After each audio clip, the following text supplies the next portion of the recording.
the previous lecture, we were discussing about South America, and I discussed the various countries that make up the South America.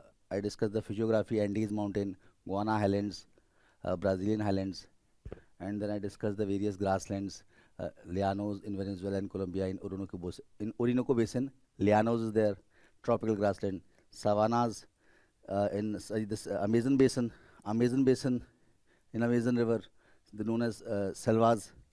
North of it is Llanos, that is tropical grassland. South of Amazon, again, I told you there is a Mato Grosso plateau over which tropical grasslands are found, known as Campos Cerrado. Cerrado means grassland. Further south, in southern Bolivia, Paraguay, and northern Argentina, Gran Chaco is there. It is semi-arid as well as swampy in the eastern side. It yields two very important timbers, yerba mate and Quebeco. Then further south, I discussed there is Pampas, temperate grasslands spread over Uruguay and Argentina. Further south, I discussed there is a Patagonia Plateau, isn't it? In the western side, northern Chile and southern Peru, there is Atacama Desert, Trade Wind Desert. Central Chile, there is Mediterranean climate because of shifting of pressure belts. This Peru, southern Peru and northern Chile, Atacama Desert. And then I discussed this various minerals like iron ore. Brazil is having the single largest deposits, that is Carajás Hills in Pará state. Then after that, I discussed Itabira. Itabira is the second largest iron ore deposits of Brazil in the eastern part. And then I discussed about oil. Orinoco Basin accounts for 20% of the oil deposits of the world. It is in Venezuela. Venezuela is having the largest reserves of oil, but quality is not good. Then this Lake Maracaibo and this river flowing northward, River Magdalena, they are also having oil reserves. Magdalena River accounts for bulk of the hydroelectricity produced for Colombia. Then I discussed about Parana and Paraguay River having carnivore fishes, piranhas.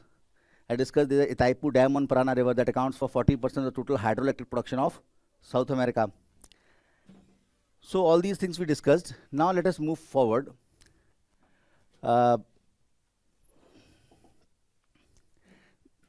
In South America, population is sparse. Population is sparse. Online aage bache? So in South America, population is sparse.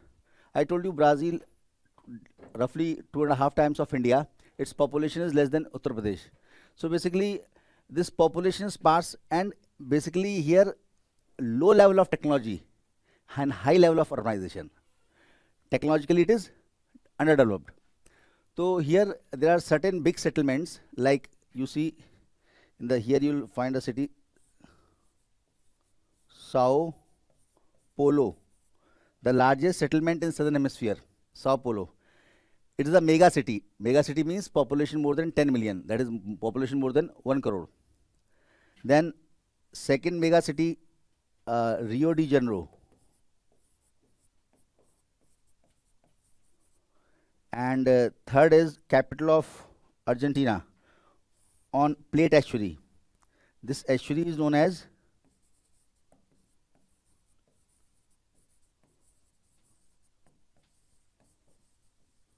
this is very famous for this estuary. It is very famous for oil. This is Buenos Aires.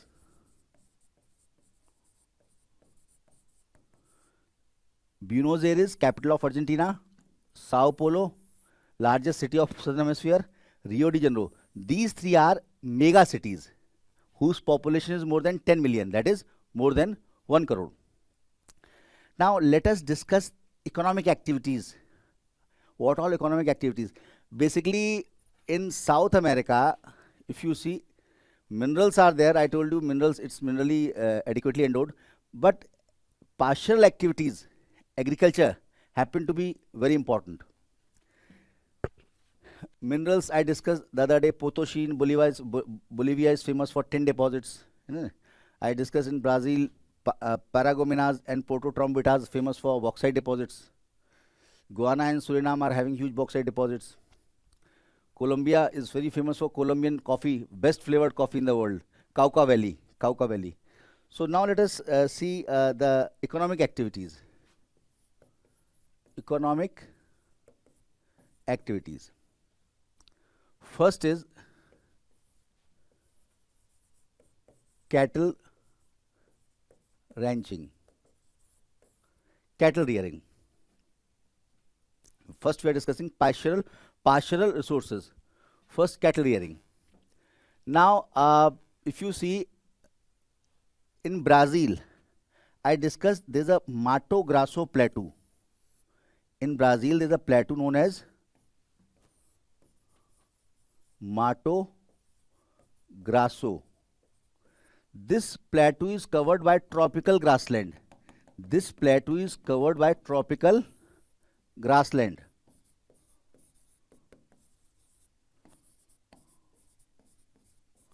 Which is known as Campos. Cerrado. Cerrado simply means grassland. Campos is the name. Cerrado means grassland. This Mato Grosso plateau happens to be the most important beef cattle. Here, grasses are not nutritious. These grasses are not nutritious, nor the cattle are of very good quality. Maximum number of cattle. In Brazil, the population of cattle is more than population of human beings. In this Mato Grosso plateau happens to be the most important. 75% of the agricultural land in Brazil is under pastures, out of which Mato Grosso plateau and this Campos grasslands account for the bulk. In Brazil, basically here cattle rearing is done for beef, not for milk, because grasses are poor, cattle are of inferior breed. They are reared only for beef. And basically, if you see, Brazil happens to be the world's second largest producer of beef and largest exporter of beef. Brazil is world's second largest producer after USA. And it is largest exporter in the world. In fact, India is among the top 5 beef producing countries. USA, Brazil, then European Union, then China, then India. In terms of beef production, Brazil is largest beef producer in South America, second largest beef producer in world after USA, and largest beef exporter. Here, cattle are reared for well-established markets. It is done for commercial purpose. Now, next is Venezuela and Colombia. We are discussing cattle rearing. Here again, as I discussed yesterday, there is a Orinoco basin. There is a river Orinoco River.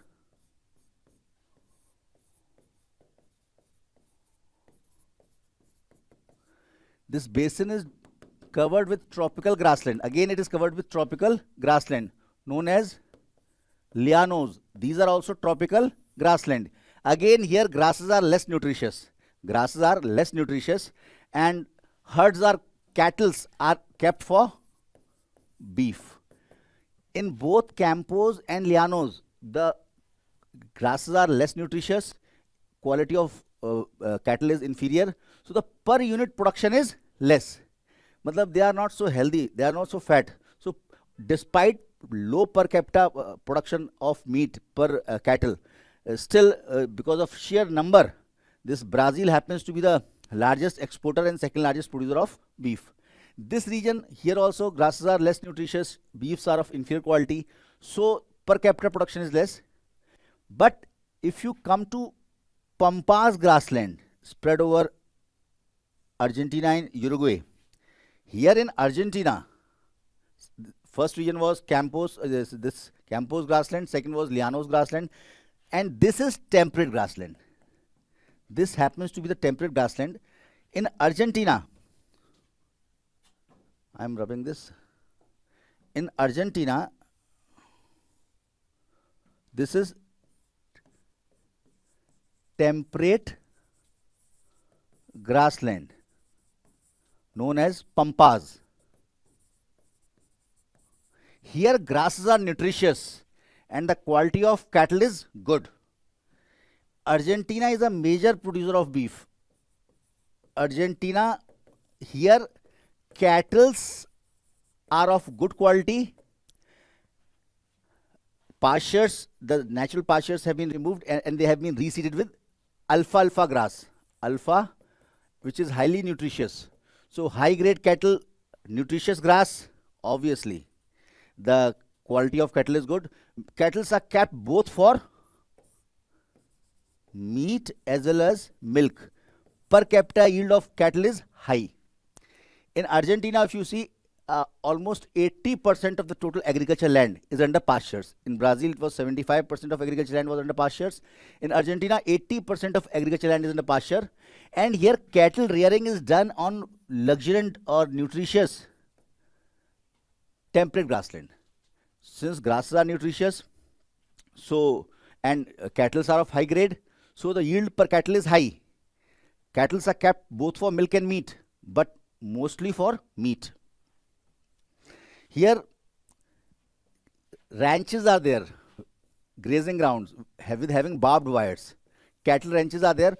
On one day, one ranch is open and cattle rear over here. Second day, second ranch is open. These cattle ranches are known as estancias.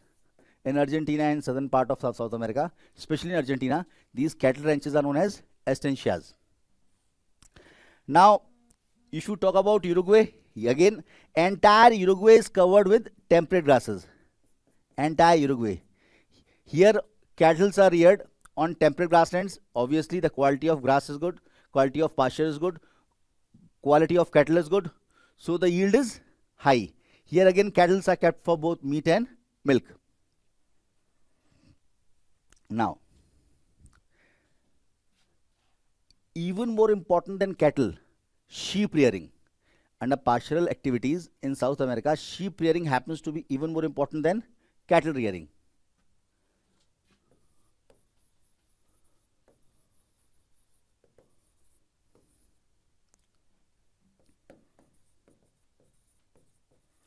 Argentina happens to be the most important sheep rearing country in South America. In fact, in Australia, merino sheep are reared purely for wool. In Argentina, sheep are reared mostly for mutton. Argentina is the most important sheep rearing country of South America, in fact, of the world in terms of mutton. Now, if you see, here in the southern part, south of Pampas, this is Pampas, south of Pampas, there is a region known as Patagonia. Patagonia. In Patagonia desert, you can call Patagonia plateau, same thing. In Patagonia plateau, sheep rearing is the only activity which pervades throughout. That happens to be the most important economic activity of all the people. In Patagonia, it is divided into two states. Northern part of Patagonia is known as Chubut State. Southern part of Patagonia is known as Santa Cruz State. These are two provinces, states of Argentina. Santa Cruz happens to be the most important sheep rearing region of Argentina. Argentina is the most important sheep rearing country of South America, in fact of the world for mutton. And Santa Cruz within Argentina happens to be the most important region or state for sheep rearing. In Santa Cruz, sheep are kept for meat. In northern Chubut state, here merino sheep are kept for wool. Remember it. In northern part of Patagonia, that is Chubut state, sheep are reared for wool, so merino sheep are there. But the most important state or region for sheep rearing is Santa Cruz, where sheep are kept for mutton. So, next is Uruguay. Uruguay, basically, this is entirely covered with temperate grassland. Sheep's, high-grade sheeps are reared on pampas. In Argentina, pampas are not used for sheep rearing. In pampas, cattle rearing is done both for meat and milk. Wheat cultivation is done. Maize cultivation is done. Sheep are reared in Patagonia plateau. but in Uruguay, sheep are reared on pampas grassland, and these sheep are of high grade. They are reared for wool. Almost 50% of the wool that is exported from South America comes from Uruguay. Uruguay, sheep are reared on nutritious pampas grassland, and these sheep are of high grade. They are reared for wool. 50% of wool export taking place from South America comes from Uruguay. Now, sheep rearing is also important activity in Bolivia, Brazil, Peru, but these two are the most important that require explicit mention. Now, next is, see, in South America, जैसे if you want to carry weight on mountains like Andes, then llamas are used as beast of burden, and alpacas, these animals are important source of wool. Andes पे चढ़ना है सामान लेकर के, तो लामाज are use. खच्चर जैसे वहाँ यूज होते हैं ना, खच्चर, this just like this, llamas, beast of burden. Alpacas are a source of fine wool. Now let us come on to agriculture. Agricultural activities of South America. First, Argentina. Argentina is the most important wheat producing country. It accounts for almost 60% of total wheat produced in South America. Argentina happens to be the most important wheat producing country of South America, and it accounts for 60% of total wheat produced. And here wheat cultivation is done in fertile pampas. Here you see there is a place, Bahia Blanca. North of Buenos Aires, there is a place, Rosario. If you join Bahia Blanca to Rosario to Buenos Aires, this crescent shaped area is known as wheat crescent of Argentina. It is here that wheat is grown. This entire land area is devoted to wheat cultivation. This is known as wheat crescent of South America. Connect Bahia Blanca to Rosario. Rosario is just south of Santa Fe, and connect Rosario to Buenos Aires. This is wheat crescent, and this is the most important wheat producing region of South America. Now, second is Brazil. In Brazil, wheat, see, equator passes through it. Wheat requires cool climate. So wheat is grown in the southeastern part, cool southeastern part of Brazil. Wheat requires cool climate, and equator passes through Brazil, and so wheat is grown in the southern part, southern cool states. If you see here, there are 3 states.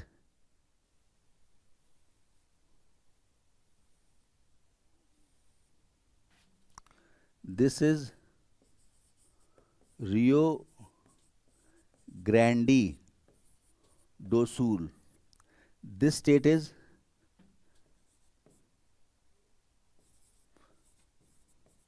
Santa Catarina, and this state is Paraná.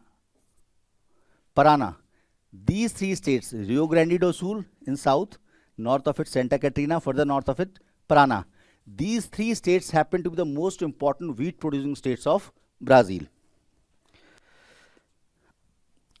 Now, maize production. This is the map of states of Brazil. This is the map of Brazil, boundaries of various states. Maize.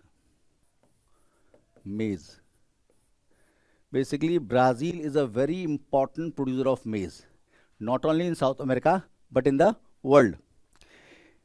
It is largest maize producing country in South America and 3rd largest maize producing country in the world.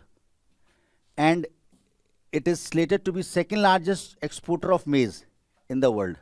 Largest maize producer in South America, third largest maize producer in world, USA, China, then Brazil. And it happens to be the second largest exporter of maize in the world. Maize is the staple food crop of Brazil, eaten by both human beings and pigs. Here, maize is grown in southern, southeastern part. See, these states, this is Minas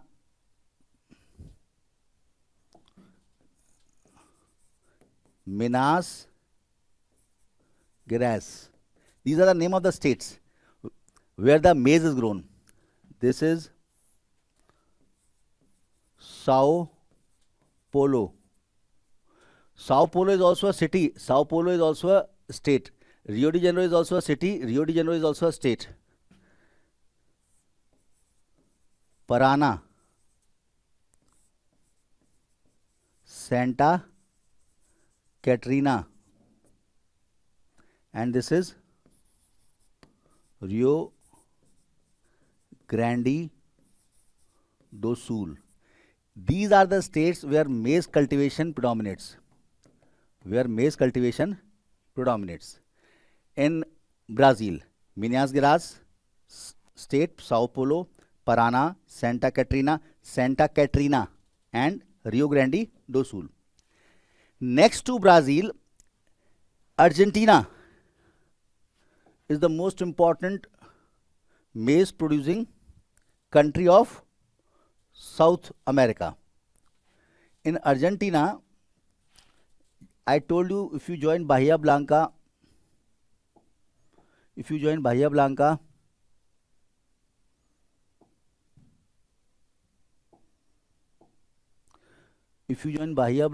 to Rosario to Buenos Aires, this is Wheat Crescent, this is just north, this is Bahia Blanca, this is Buenos Aires, this is Rosario. Around Rosario, including, there is a city further north of it, Santa Fe. Santa Fe is the same city up till which ocean going steamers can navigate in Paraná River. This is the region for maize cultivation, close to wheat cultivation. Maize cultivation around Rosario and Santa Fe. This region is exclusively devoted to maize cultivation. Now, next is sugarcane. Obviously, Brazil is the world's largest producer of sugarcane. It is largest exporter of sugarcane. Although area under sugarcane, India has largest area under sugarcane. If you talk about sugarcane, then Brazil is the largest producer and exporter of sugarcane.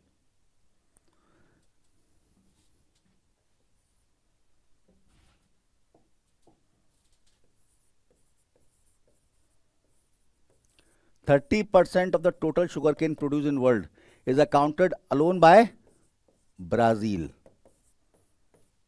Largest producer and largest exporter of sugarcane. Here, basically, this northeastern region and in southeast, this Minas Gerais, Sao Paulo, and this Rio de Janeiro. It is a city as well as it is also a state. These two areas, one in the northeast, this coastal area, famous for sugarcane cultivation, and second, these three states, Minas Gerais, Sao Paulo, and Rio de Janeiro, is important for sugarcane cultivation. In this region, sugarcane cultivation coincides with coffee cultivation and cotton cultivation. Cotton is grown in those areas where those land areas which have been abandoned by coffee cultivation, cotton cultivation takes in. So this sugarcane region coincides with region of coffee cultivation and cotton cultivation. This is exclusive for sugarcane. Now, after Brazil, it is sugarcane. After sugarcane, it is coffee.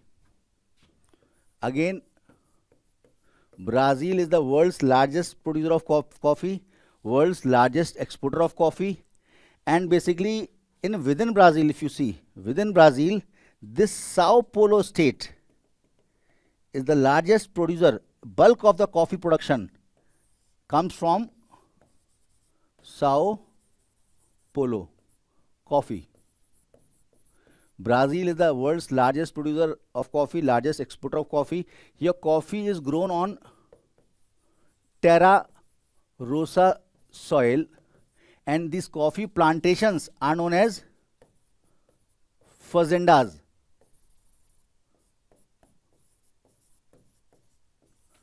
The plantations of coffee are known as fazendas. Here coffee is grown on terra rosa soil. And in Sao Paulo state, the largest port of Brazil, that is on the coast of Sao Paulo, Santos, largest port of Brazil. And this port is known as World Coffee Port. Santos is the largest port of Brazil. It is the coffee port of the world on the coast of Sao Paulo state to the east of Sao Paulo city. So, coffee is grown in Sao Paulo, mostly in Sao Paulo. Brazil accounts for 25% of the total coffee produced in the world. So, this terra rosa soil is very suitable for coffee cultivation. So, coffee is a very important activity. Next to Brazil, Colombia in South America, in coffee production, Brazil is first. Next comes Colombia. In Colombia, coffee cultivation is done west of Bogota. West of Bogota. Colombian coffee is world renowned for its flavor. Best flavor. And this coffee of Colombia is grown in Cauca River Valley. Very famous. Colombian coffee is world known for its flavor. It is the second largest producer of coffee in South America, but now it is third largest producer of coffee in world. First is Brazil, second is Vietnam, third is Colombia. Previously, Colombia was second largest producer in world also. Now it is third. But for its flavor, best flavored coffee of the world is found in Colombia, west of Bogota in Cauca Valley.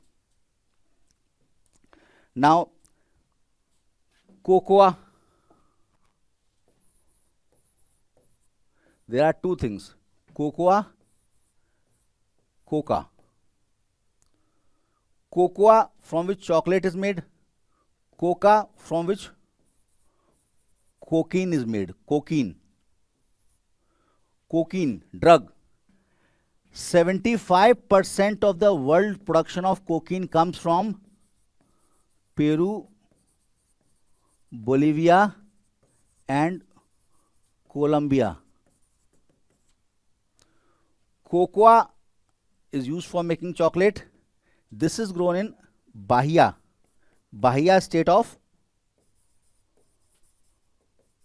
Brazil. Is a major producer of cocoa from which chocolate is made. So here Bahia state dominates. Apart from Brazil, cocoa is also produced by Ecuador, but Brazil is most important. Now cotton cultivation. Here I told you Brazil is a major producer of cotton. If you talk of cotton, then Brazil is a major cotton producing country. In north, just to the west of sugarcane belt, I told you this is sugarcane belt in northeast. Just to the west of sugarcane belt in northeast, cotton is grown. Cotton cultivation. And in southern states like Sao Paulo, here coffee is grown, cotton is grown in those lands which have been abandoned by coffee cultivation. Now coffee cultivation band ho gaya hai, there they have started growing cotton. So Sao Paulo is the largest producer. This Minas Gerais, and this is Sao Paulo is the largest producer of cotton. And next important area is this area of cotton cultivation. This is the most important, cotton. Here in Sao Paulo, cotton is grown in those lands which have been abandoned by coffee plantation.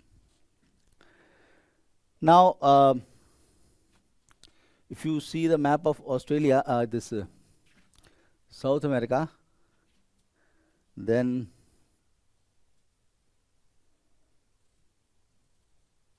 it's not given there. It's not given there. In southern part, there's this province, Rio Grande do Sul. In this southern state of Brazil, this is Rio Grande do Sul. There's a lake, lagoon type lake, known as Lagoa dos Patos. It is coastal lagoon type lake. At its northern end is Porto Alegre, and the southern end there's a city, Rio Grande. Now Rio Grande happens to be the second. This is the lake, lagoon. It is lake where 5 rivers fall into this lake. So it is freshwater lake. Although it is along the coast, it is also known as Lake of Ducks. Ocean going big ships can move into this lake, Lagoa dos Patos. Rio Grande happens to be the second largest port of Brazil. Largest is Santos, and here oil refining is very important. I told you this Rio de la Plata estuary is famous for oil. Here oil refining at Rio Grande is very important. Porto Alegre is the capital of Rio Grande do Sul, and it is a very important economic, industrial, cultural and political center of Brazil. Porto Alegre, very important. Here in Brazil, if you see, there are certain big centers. In Santa Catarina, at the coast, there is a city, Tubarão. It is the largest steel making facility of South America in Brazil. Tubarão, largest steel making facility.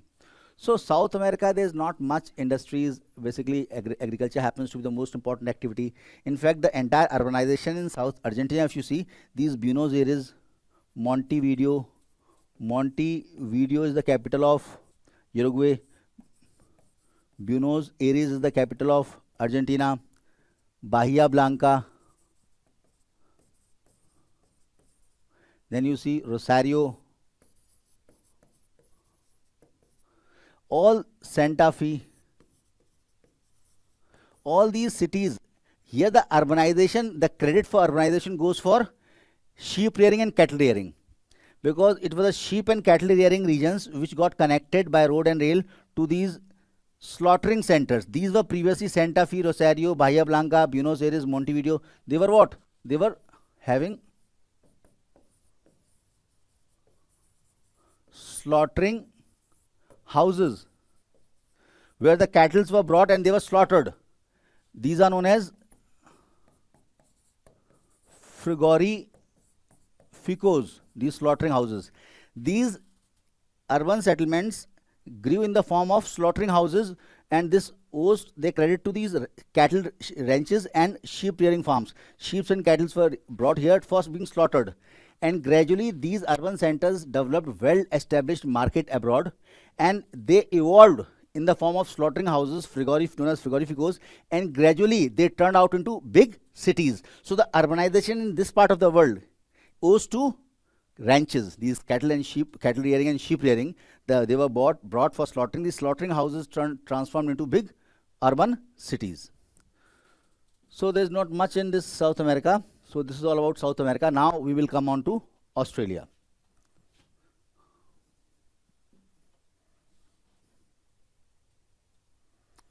So this is Australia. Open up your map. Open up your map and open up the map of Australia.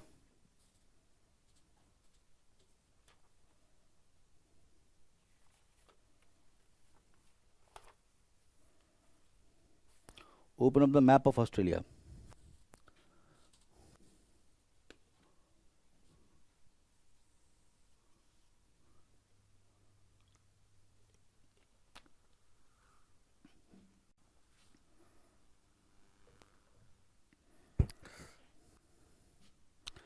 Now you can see this is Australia. It is the oldest continent of the world. geologically, Australia happens to be the oldest continent of the world. And here on Alps, there is a Mount Kosciuszko, south of Canberra, Mount Kosciuszko, which is the oldest land on this planet. Mount Kosciuszko, we'll discuss. There's a peak, highest peak of Alps. Highest peak of Alps just south of Canberra. This happens to be the oldest landmass on this planet. Now,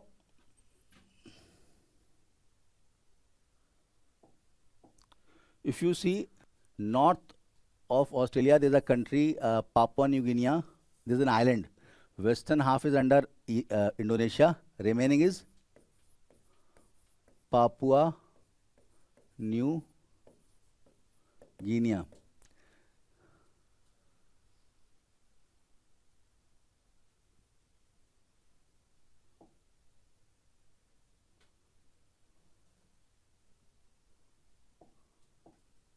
So, western part is under this Indonesia, and this is Papua New Guinea. Now, if you see to the east of Australia, there is huge coral reef, Great Barrier Reef, extending for a distance of 2000 from 9 degrees south to 22 degrees south. Coral reef. Then here it is Coral Sea. And between Papua New Guinea, this happens to be the most densely forested country in the world. 93% area of Papua New Guinea is under forest. This Coral Sea is connected to Arafura Sea by Torres Strait. Torres Strait. Strait is a narrow water body connecting two seas. This is Gulf of Carpentaria. This is Timor Sea. This water body is known as Great Australian Bight. Bay, Bight, Gulf, they are used interchangeably. People say what is the difference? As of now, we use it interchangeably. मतलब किसी को भी they call it bay, then they keep on calling bay, Bight, Gulf. Water body, such protein, such like see, this is known as Gulf of Spencer. Gulf of Spencer. This narrow water body is known as this one, Gulf of St. Vincent. This water body is called Encounter Bay. This strait that separates Tasmania from Australian mainland is known as Bass Strait. This peninsula is known as Cape York Peninsula. This is known as Eyre Peninsula. And this peninsula, which is separating Gulf of Spencer from Gulf of St. Vincent, this peninsula is known as York Peninsula. So this was about the surrounding seas. Coral Sea, Torres Strait connecting to Arafura Sea and Gulf of Carpentaria, Timor Sea. In south it is Great Australian Bight. Then further east, this narrow water body. This narrow water body is known as Gulf of Spencer. This water body is known as Gulf of St. Vincent. And this land area is known as York Peninsula. This water body is known as Encounter Bay. This Encounter Bay is separated from Alexandrina Lake by way of a bar. We will discuss. This is Bass Strait.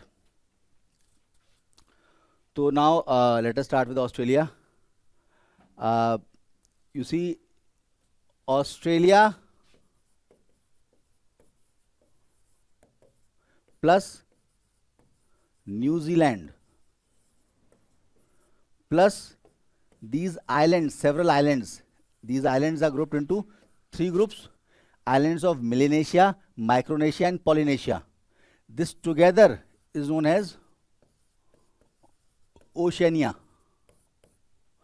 Australia, New Zealand and these islands, which are grouped into three groups on the basis of races, Melanesia, Micronesia and Polynesia. This together is known as Oceania. Now, let us start with physiography of Australia. Australia can be divided into three physiographic regions. First is Western Plateau region. Second is Central Lowland. And third is Eastern Highland. So, physiographically, Australia can be divided into three regions. Western Plateau, see in your atlas physiographic map of Australia. Yellow, yellow दिखेगा. Plateau appears to be yellow.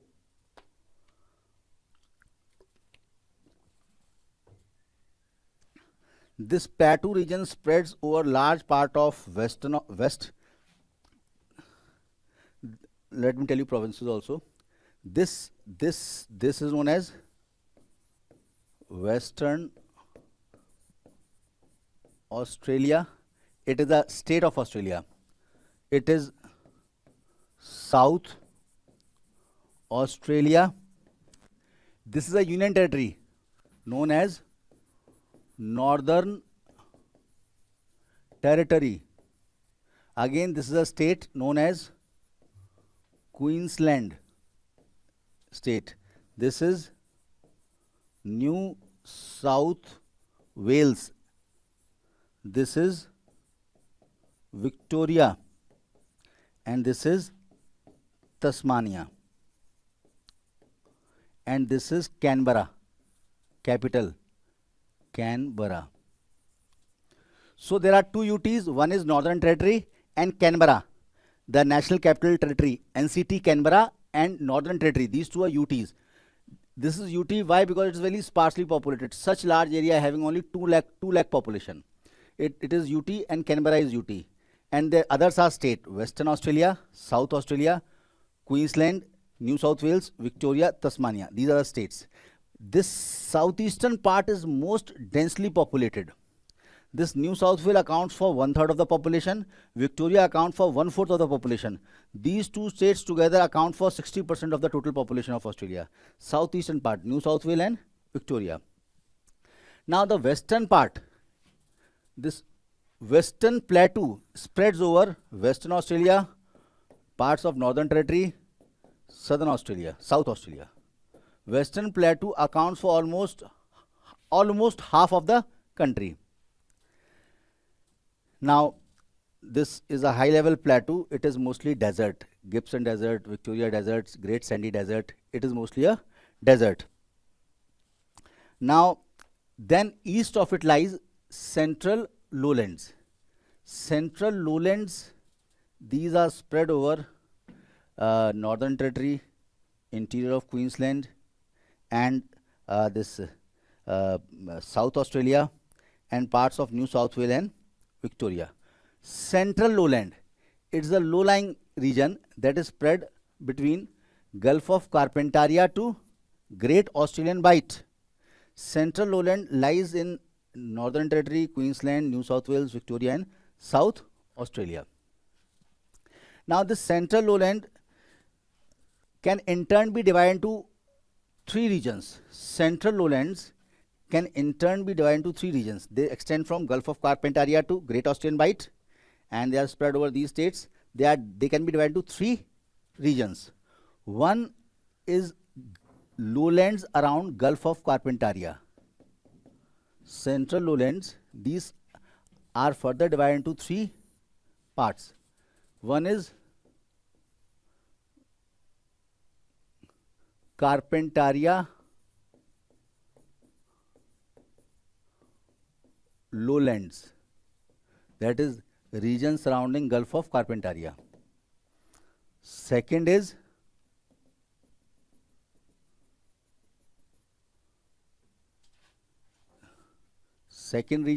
one is Carpentaria Lowlands.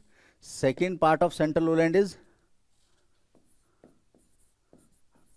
Eyre Basin, the central part, which is an area of inland drainage. It is an area of inland drainage where rivers dry inside. Matlab, numerous salt lakes are located here. Lake Eyre Basin, we'll discuss. Numerous river flow, all the rivers flow inside. It is a saucer-shaped, katori depression where the rivers flow inland and they form saline lakes. And third region is Murray-Darling Basin. Third region is Murray-Darling Basin. So in north, if you see here, there's a Berkeley tableland and Selwyn range.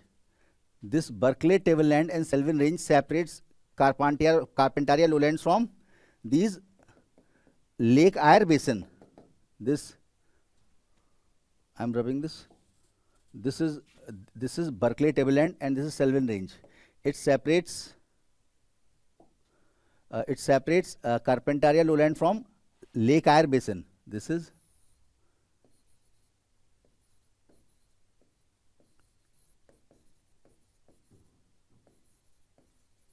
and this is Selwyn range.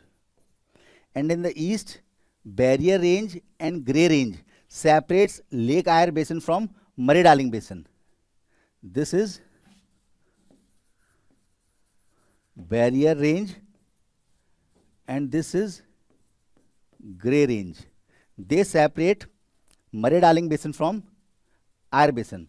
Now, Murray-Darling Basin happens to be the agriculturally richest, best agriculture patch of land in Australia. Here there is a river Murray, which forms a large large chunk of border of Victoria and New South Wales, Murray.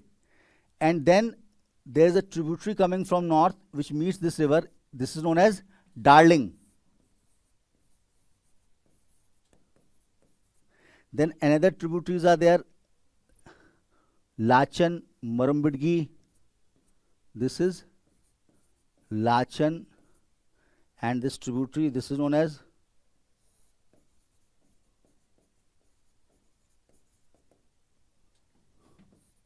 this tributary of Lachan which meets Murray is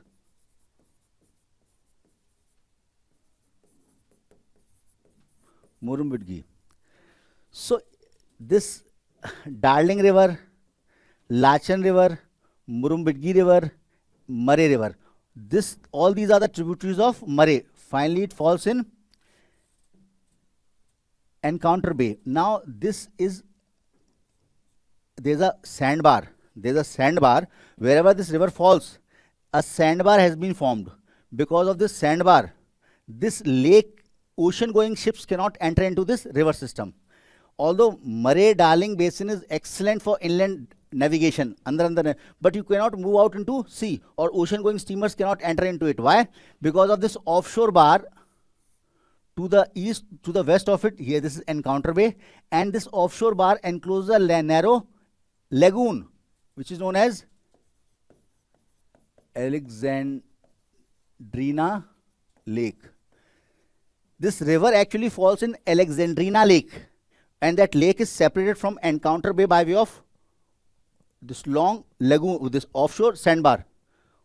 This sandbar separates this lake from Encounter Bay. So ocean-going steamers cannot enter into this river.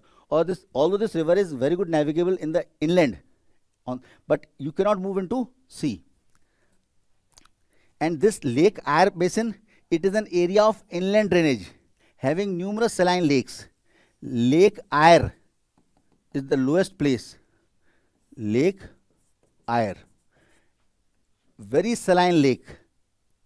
It gets filled once in 10 years. It is below sea level. Other lakes are also there. Lake Torrens, Lake Gardner,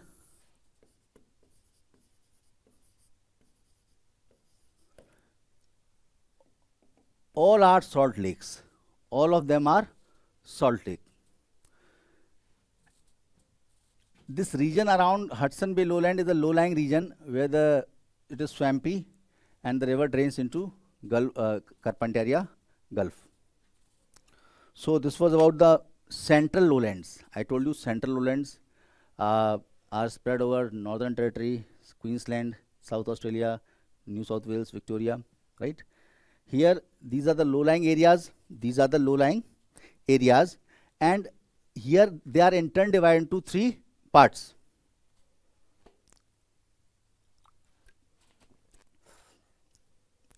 Carpentaria lowland, Lake Eyre Basin, and Murray-Darling Basin. And this Berkeley tableland, Selwyn range separates Carpentaria lowlands from Eyre Basin, and this Barrier range and Grey range separates Eyre Basin from Lake Murray-Darling Basin. So now let us come on to the eastern part, Eastern Highlands. Then comes Eastern Highlands. Now Eastern Highlands, I should rub this. Eastern Highlands extend from Queensland in Cape York Peninsula, and they continue south up to Victoria. In fact, they are found to be continuing south of Bass Strait into Tasmania. Eastern Highlands runs from north to south parallel to the coast. This is third physiographic region, Eastern Highland. Now if you see, it is not a folded mountain. In fact, it is an edge of plateau. The eastern side of the Eastern Highland is steep like a scarp. It is steep and they gently slopes towards west. Eastern Highland is not a fold mountain. Popularly they are known as Great Dividing Range. Eastern Highland are popularly known as Great Dividing Range because of steep edge on the east. All the moisture bearing winds are restricted. The climate on the western side is entirely different, arid. Eastern edge of this Great Dividing Range is steep like a escarpment and it gently slopes westward. So Great Dividing Range has separated eastern part from western part. From north, Queensland, New South Wales, Victoria, they further extend into this Tasmania. Now here if you see, there is a peak, Mount Kosciuszko, the highest peak. Mount Kosciuszko. It is the oldest landmass on this planet. Mount Kosciuszko happens to be the oldest landmass on this planet, and this Great Dividing Range is known by different names in different parts. For example, in New South Wales, in northern part, it is known as New England Range. Then in the middle part, here it is known as Liverpool Range, and southern part again it is known as Blue Mountains, and south of Kosciuszko they are known as Snowy Mountains. So these are the various names of Great Dividing Range in New South Wales. In New South Wales they are known differently. In New South Wales they are known as New England Range, Liverpool Range, Blue Mountain, Snowy Mountain, and in Victoria this Great Dividing Range is known as Alps, Australian Alps. Australian Alps is the name given to this Great Dividing Range in Victoria. So these are the various names of this mountain range. Now let us come on to this very important aspect of Australia. Australia is having numerous artesian basin.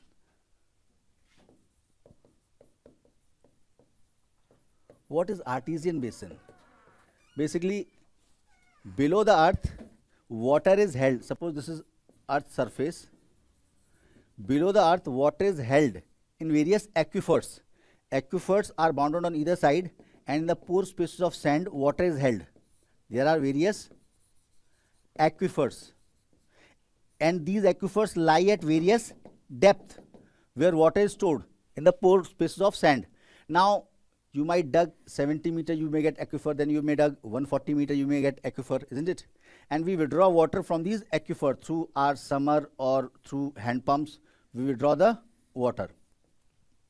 Now, in certain cases, these aquifers below the surface are in the form of curved. They are curved. They are curved. Now, these, when they are curved, where the water is held, if they are curved, if you dug the soil, then what will happen? As you will dig this, water will start moving out on its own because of pressure from the side, and basically water moves up, moves out.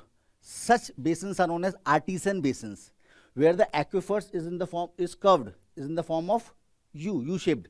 Then what happens? As you dig the soil and reach the aquifer, water automatically starts oozing out. Why? Because of pressure from the surrounding high regions of aquifers. This water starts moving out, and such regions are known as artesian. Such basins are known as artesian basin.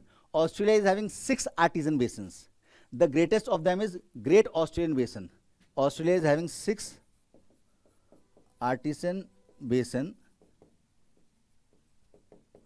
largest of which is Great Australian Basin, located in the inner part of Queensland. But these water of this basin is very hot and saline, so it is neither useful for agriculture, nor industry, nor domestic use. It is used only for sheep's, washing the sheep wool and all. So this water of this artesian basin is hot and saline, so it is of no use for human consumption or agriculture or industries. Now, let us discuss some climatic aspects of Australia.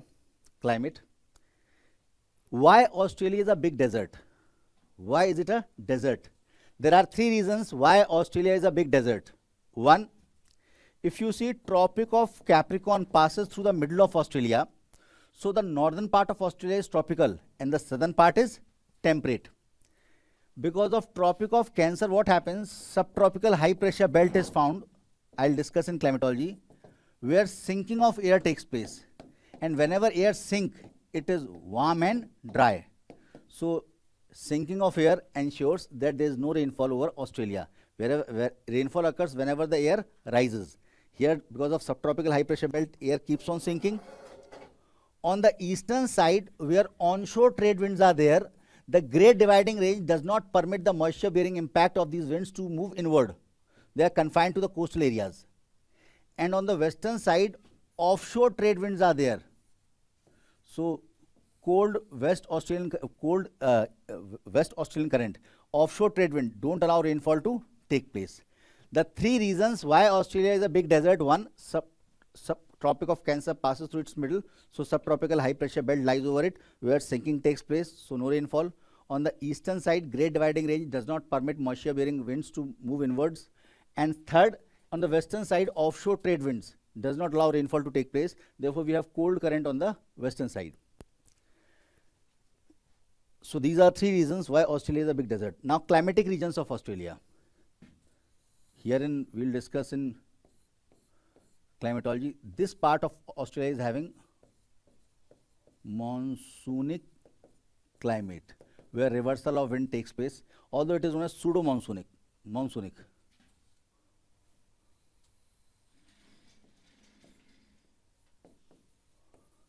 Tropical maritime climate, where the rainfall occurs east of Great Dividing Range because of trade winds.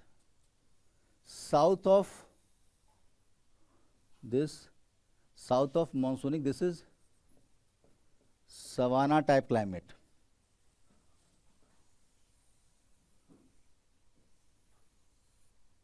It is temperate grassland. Here this maritime climate continues to the south also, tropical, but since it is not tropical region, it is tropical maritime, you can call it temperate maritime. Temperate grassland, downs are found here. Southwestern part of Australia has Mediterranean climate. This region and this region. is Mediterranean climate. Why? Because of shifting of pressure belt, we'll discuss in climatology. And this is Nullarbor plains, and this entire is sandy desert and interior lowland. This is also desert. Desert, don't call it sandy. It is all desert.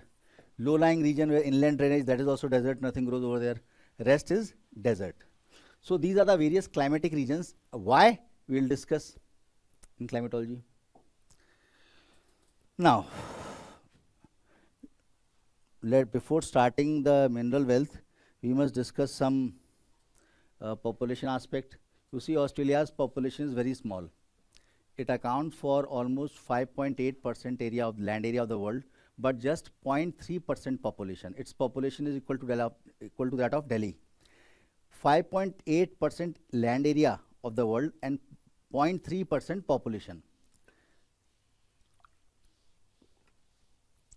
In terms of population, the southeastern part of Australia accounts for bulk of population. New South Wales account for one-third population. Victoria accounts for one-third population. Most of the population is clustered in the southeastern part, and most population lives in 8 largest cities. See, this Sydney, Melbourne, Adelaide, Perth, Darwin, Brisbane, Canberra, Hobart. These 8 cities account for bulk of the population of Australia.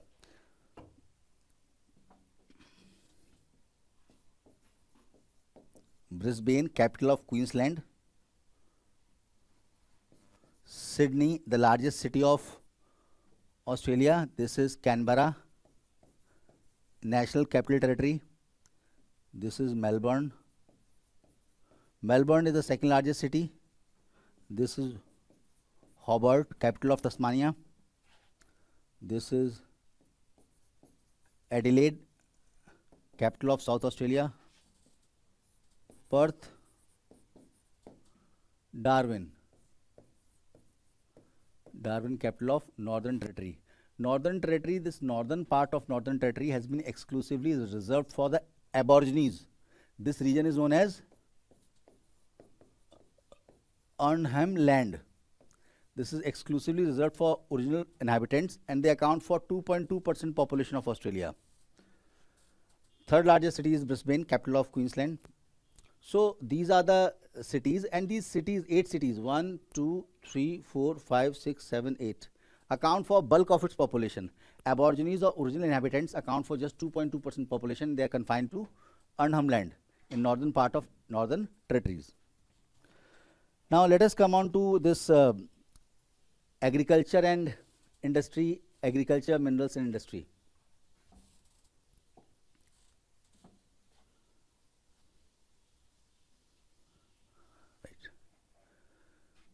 So, Australia is very well known for sheep rearing.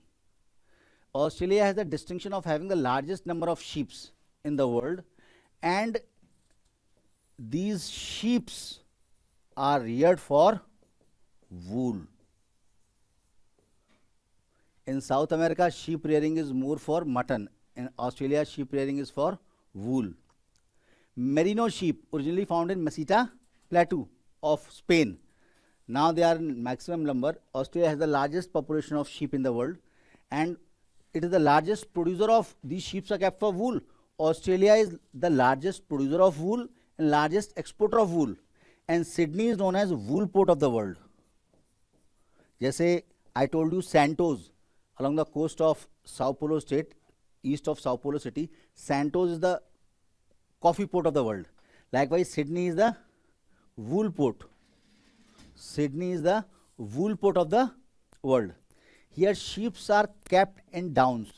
This to the west of Great Dividing Range, these temperate grasslands are there, known as downs. Sheep rearing happens to be the most important activity. Merino sheep. So, if you see the sheep belt, you will find New South Wales account for 50% of sheep population, 20% by Queensland, and 15% sheep population by Victoria. So these three are the most important sheep rearing provinces. Now, cattle rearing. I told you, cattle require wet climate, sheep require dry climate. To the east of Great Dividing Range in southern Queensland, New South Wales, and Victoria, cattle rearing for milk. Here, cattle's high grade cattles are reared for milk production, not for meat. To the east of Great Dividing Range in southern Queensland, New South Wales, and Victoria, cattle rearing for milk is very important, and Australia happens to be a very important milk producing country because of this belt lying east of Great Dividing Range. Cattle are of high grade, pastures are nutritious, and cattle are maintained on scientific lines, regular vaccination, and veterinary doctors visit over there. Everything is automated. So cattle rearing, the most important region of dairy farming in Australia lies in Victoria, in southern side. Here there is Great Valley or Gippsland district is most famous for dairy farming. In Victoria, basically Great Valley or Gippsland district is most famous for dairy farming. To the south of this monsoonic climate, here in savannas, as I told you, savannas are what? Tropical grassland. Llanos of Venezuela and Colombia, Campos of Brazil, these are what? These were tropical grassland, and tropical grasslands are known as savanna. This is tropical grassland. Here we find tropical grassland. Tropical grassland means savanna climate. Same thing. So here cattle are kept for beef. You can recall in Llanos cattle were kept for beef. Why? Because grasses are not nutritious. In Campos also cattle were kept for beef because grasses were not nutritious. Again in Australia in tropical grassland just south of monsoonic climate, here tropical grasslands are found known as savannas. Every tropical grassland is known as savanna. In South America, they have been given names like Llanos, Campos. Here in Australia, there is no name for it, special name for it. Here in savanna grassland or tropical grassland, beef cattle are kept for beef.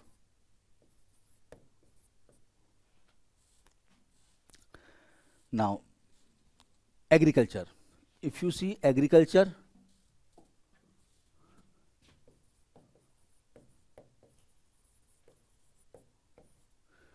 .5% area of Australia is arable. Compared to India, in India 44% area is arable. In Australia in China just 13% area is arable. In Australia just 6.5% area is arable. 4.5% population is engaged in agriculture, and agriculture account for 3% of GDP. 6.5% area, 4.5% population is engaged in agriculture, and agriculture accounts for 3% of GDP. Now, first, wheat is the most important crop. Wheat happens to be the most important crop. Wheat is the primary crop in temperate grasslands and Mediterranean region. Wheat happens to be the staple food crop. So here again wheat, Australia accounts for 4% of global wheat production. Again, just like this Mediterranean climate, wheat is the staple food. And in Murray-Darling Basin, this Murray-Darling Basin. So wheat cultivation is important where? Wheat in Mediterranean climate, southwest, Mediterranean climate, wheat, Murray-Darling Basin, wheat,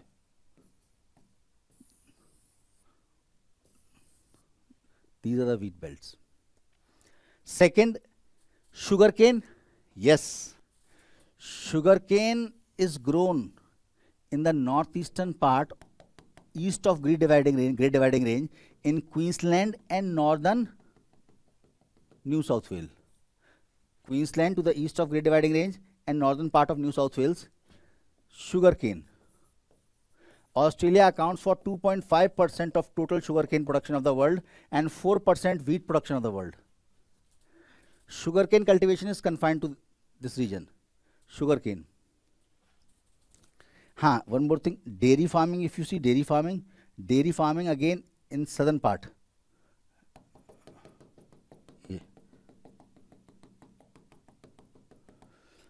Now here we are talking about the agriculture.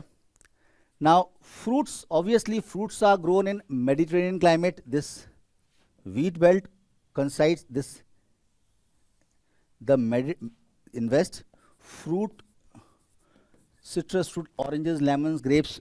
Wheat belt also happens to be the fruit belt.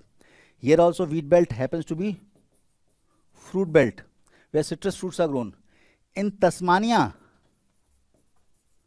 it is cool temperate climate, so apple orchards are found.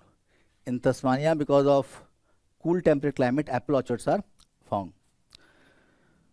So fruit cultivation is important in Western Australia, New South Wales, Victoria and South Australia and Tasmania. Now let us come on to minerals.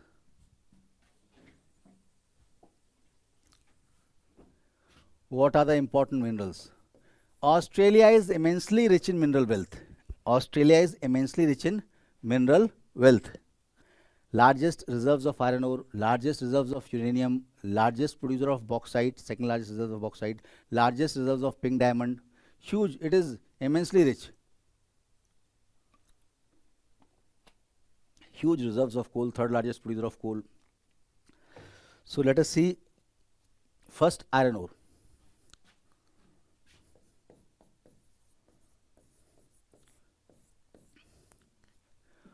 Australia has world's largest reserves of iron ore. Largest reserves, Australia. See, production is different. China is the largest producer of iron ore. Although Australia has largest reserves, second largest reserves are found in Brazil and third largest reserves are found in Russia. Reserves. But production, China is first, Australia is second. Production is not so important as reserves, because reserves are, it remains same. Production keeps on fluctuating. Just after rainfall in China, coal mines were filled with water, so coal mine production was reduced. But reserves remain same.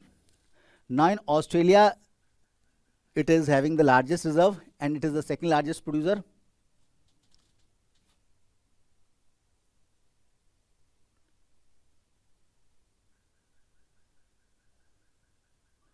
Please use a keyframe frequency of 4 seconds or less.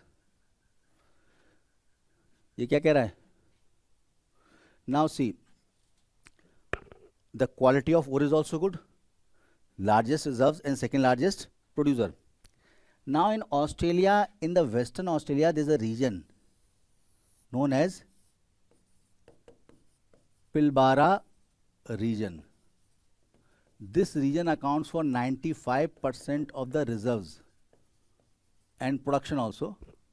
Robe River is flowing through it. Robe River. Here there are various important mines. Mount Goldsworthy mine, Mount Newman mine, Mount Tom Price, Mount Whaleback. After Carajás deposits of Brazil, I told you single largest deposits at a place are found in Brazil. In Pará state, there is a Carajás Hills. There is a Carajás Hill that account for the single largest deposit. This is second single largest deposit. Australia is having largest reserves and basically it is second largest producer. This region accounts for 95% production. And this in Eyre Peninsula, this is Eyre Peninsula, you have remaining 5% iron ore deposits in Eyre Peninsula. Here the important mines are iron knob, iron baron, iron monarch. The three important mines: iron knob, K-N-O-B, knob, iron baron, B-A-R-R-O-N, iron monarch. These. Brazil is having the second largest reserves. We discussed Carajás Hills and Itabira. Russia is having the third largest reserves. Here, the best quality iron ore is found at Kursk, KMA. In Russia, it is in European Russia, just above Ukraine. There is a place Kursk, Kursk, also known as Kursk magnetic anomaly. Apart from it, in Russia, you also find iron ore along Ural ranges, Nizhny Tagil, Magnitogorsk, Chelyabinsk. These are very important settlements for iron ore mining in Russia. So this was Australia. Now next resource is uranium.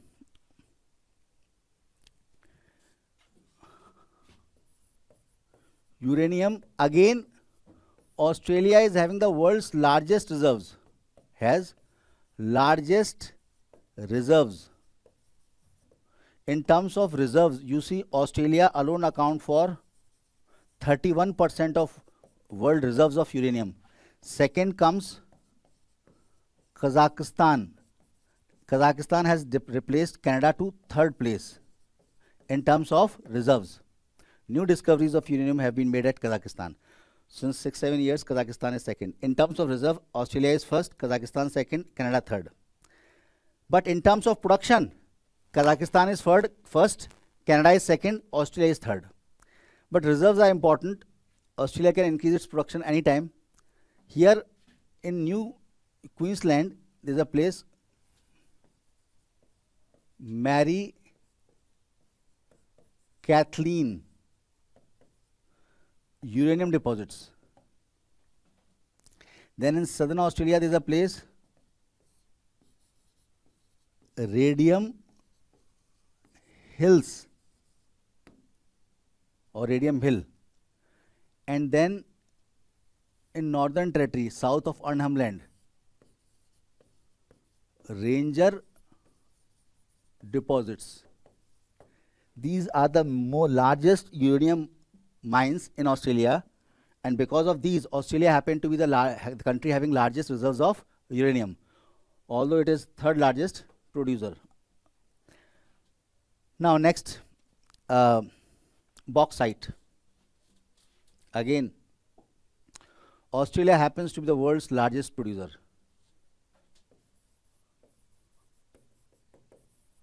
In terms of reserves, if you see,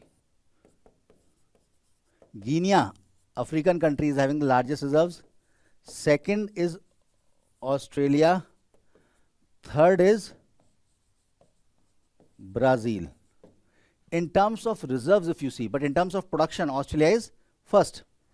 So bauxite, in terms of reserves, Australia is second, but in terms of production, it is first. Entire Guinea is richly endowed with bauxite. In Australia, bauxite, world's largest bauxite deposits are found at Waipa.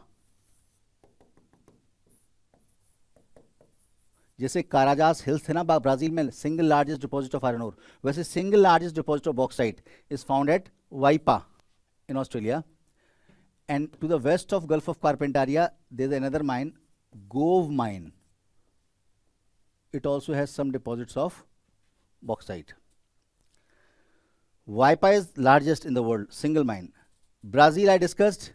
I told you in northern Amazon basin, to the east of Carajás, there was Paragominas, and to the west of Carajás, it was Porto Trombetas.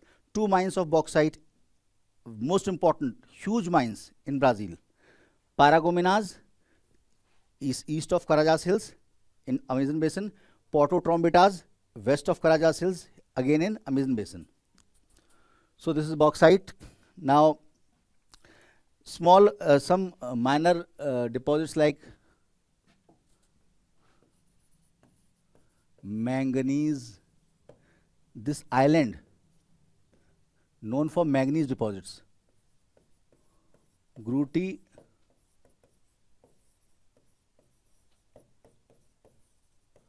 Groote Island, known for manganese deposits. Second, lead and zinc. Australia is world's second largest producer of lead and zinc. First is basically China.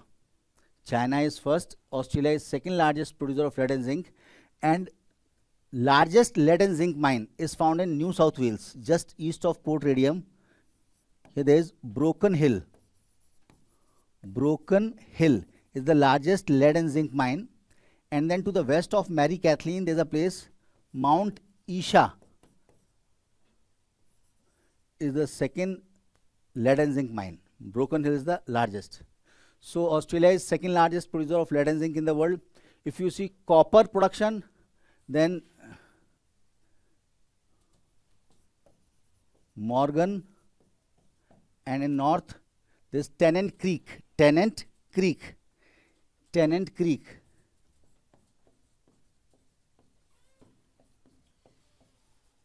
These two are known for copper production. Now gold. See, again, when it comes to gold, Australia is world's second largest producer of gold. China is first, followed by Australia. And in Australia, gold is mostly found in western part. Kalgoorlie,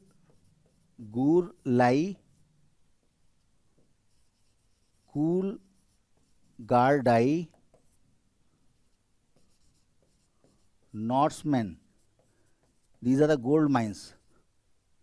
And in Victoria, Ballarat and Bendigo are the two gold mines. So this makes Australia the second largest producer of gold. These are the important mines, gold mines in Australia. Now diamond.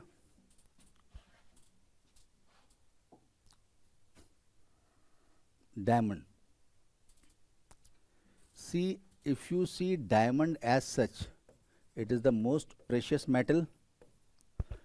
And if you see in terms of reserves, then I think in diamond, in terms of reserves, in Africa there is a place Katanga Plateau, Central Africa, where Democratic Republic of Congo, Zaire are located. There is a Katanga Plateau. This Katanga Plateau is worldwide known for copper and diamond. So Democratic Republic of Congo, Botswana, Russia, they all are having huge diamond reserves. But so far as pink diamond is concerned, if you see pink diamond is something different. Pink diamond is basically confined to Australia. There is a Argyll range.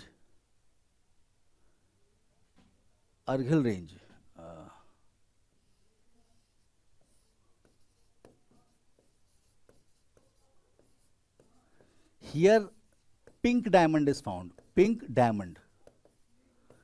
Basically, if you talk about diamond as such, then Democratic Republic of Congo, Botswana and Russia, they are having far more reserves. But if you talk about pink diamond, then 90% of the pink diamond reserves are found in Argyll range here. And Australia is a very big producer of pink diamond. So if you see, now almost all minerals are covered. Now let us come on to energy resources. Let us see what all energy resources are found in. Now if you see energy resources, diamond important deposits are Argyll range. Here world's 90% production of pink diamond comes from this region. Now energy resources,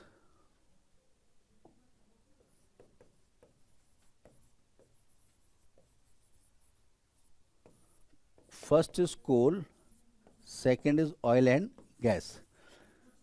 Australia is well endowed with coal deposits, basically, and coal is of good quality. Not like India, 60% of coal is inferior. In Australia, the coal is of good quality, and Australia is having Australia happens to be the third largest producer after China and USA, and it is having fourth largest reserves in the world. In terms of coal, it is the third largest producer after China and USA, and fourth largest reserves. 2/3 of the reserves are found in New South Wales. 1/3 of the reserves, coal reserves, are found in Queensland. Australia is also a major exporter of coal.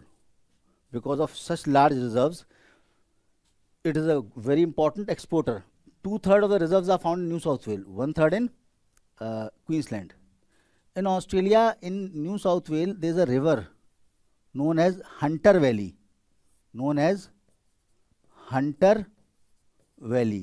Just like Damodar Valley is endowed with coal seams, Hunter Valley of Australia is very famous for coal reserves. And near the mouth of Hunter Valley, there is a city, Newcastle, known for coal reserves. South of it lies Sydney. Near Sydney, huge coal fields are found. West of Sydney, there is a place, Lithgow, famous for coal reserves. And south of Sydney, along the coast, there is a place, Bully, known for coal reserves. So Hunter Valley, on the mouth of Hunter Valley, Newcastle city, Newcastle town, known for coal reserves, as well as it is an important steel manufacturing center. Then near Sydney, west of Sydney, Lithgow, known for coal reserves. South of Sydney, it is Bully, known for coal reserves. This accounts for 2/3 of the coal production of or coal reserves of Australia. Now in New South Wales, near Brisbane, there is a place, Ipswich, coal reserves. And this northern region of this Queensland, the central region, coastal region, is known for coal reserves. Ipswich is known for coal reserves near Brisbane in Queensland. Then there is a place, Maryborough, known for coal reserves. Blair Atoll, known for coal reserve. Bowen Basin, known for coal reserves. And south of Blair Atoll, there is a place, Rockhampton,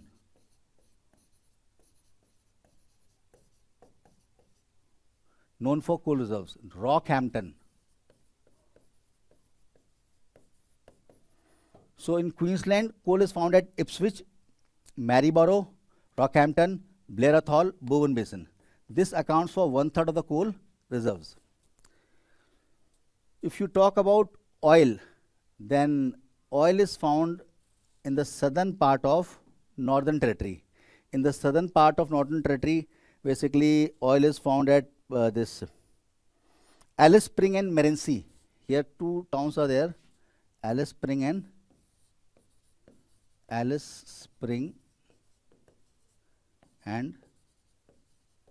Merency. And here gas is found. This is the region for gas, Alice Spring and Merency. Gas is natural gas. In Bass Strait and Gippsland oil field are famous for oil. Oil is found at Bass Strait and Gippsland oil field. Gippsland district is also famous for dairy farming. Gippsland oil field. So this was about the mineral resources of Australia.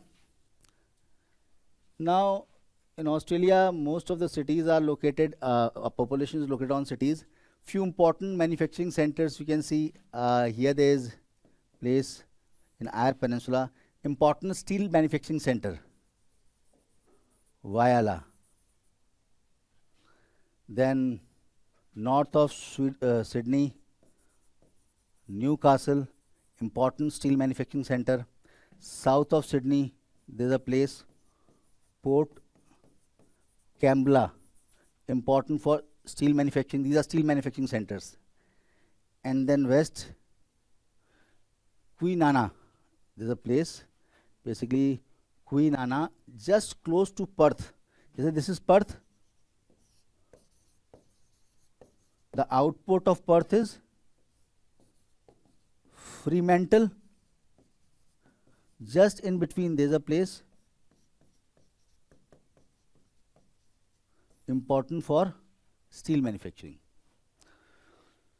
So in the southern part, if you see, there's a very unique topography not to be found anywhere. These are steel centers of Australia. In the southern side, you find a very flat, treeless, longest stretch of flat treeless plain known as Nullarbor Plains. Nullarbor Plains. It is karst landscape. It is limestone landscape, totally treeless. It continues for 2,000 kilometers in Western Australia and Western Australia and South Australia.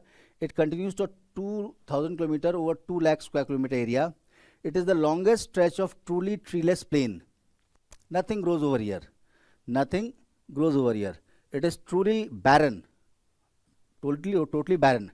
Now it is said to be the world's largest limestone landscape, which is truly treeless. Spread over 2.7 lakh square kilometer area. And its name Nullarbor simply means no trees. So this was all about Australia.